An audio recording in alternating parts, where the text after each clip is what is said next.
আমি তাদেরকে উদাত্ত আহ্বান জানাতে চাই, আপনারা বহু ষড়যন্ত্র করেছেন, বহু নিজের পেছনে সময় ব্যয় করেছেন, আমার পেছনে সময় ব্যয় করেছেন, এখন ক্ষান্ত হন।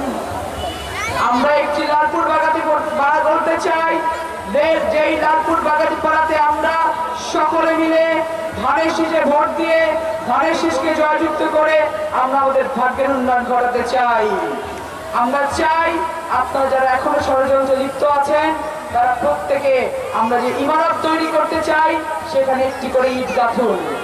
আপনারা যদি মনে করেন যে আপনারা সেই ইট ধরার চেষ্টা করবেন, কি জবাব লালপুর বাগাতি পাড়ার মানুষ আগামী 12 তারিখে দেবে সেইটা আপনারা আজকে এই মিমিল হাই স্কুল মাঠে এসে দেখে যান।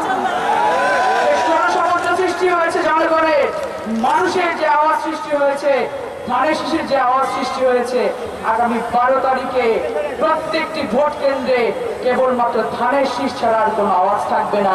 ধানের শীষ ছাড়া কোনো দাঁড়াতে হবে না ইনশাআল্লাহ।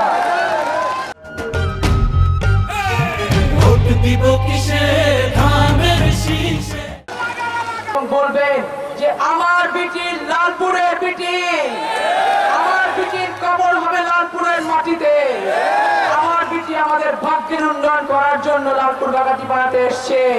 আপনারা আমার বিটিকে ধানের শীষে একটি করে ভোট দিয়ে জয়যুক্ত করবেন। আপনারা বলবেন আমার বিটি কেবল লালপুর বাগাতি পাড়ার ভাগ্য উন্নয়নের জন্য আসে নাই, তারেক রহমান তার হাতে ধানের শীষ প্রতীক তুলে দিয়েছে তিনি যেন পুরো বাংলাদেশে একটি গুণগত পরিবর্তন আনতে পারে। সেই জন্য আমাদেরকে মাথায় রাখতে হবে, আমাদেরকে মনে রাখতে হবে ষড়যন্ত্র এখনো শেষ হয়ে যায়নি। এই বাংলাদেশ যেন উঠে দাঁড়াতে না পারে সেই জন্য ষড়যন্ত্র চলবে নির্বাচনের দিন পর্যন্ত। আমি ধানের শীষের বিপক্ষে যে কোনো ধরনের ষড়যন্ত্র পোলিং এজেন্টদের রুখে দিতে হবে প্রত্যেকটা ভোট কেন্দ্রে ইনশাআল্লাহ।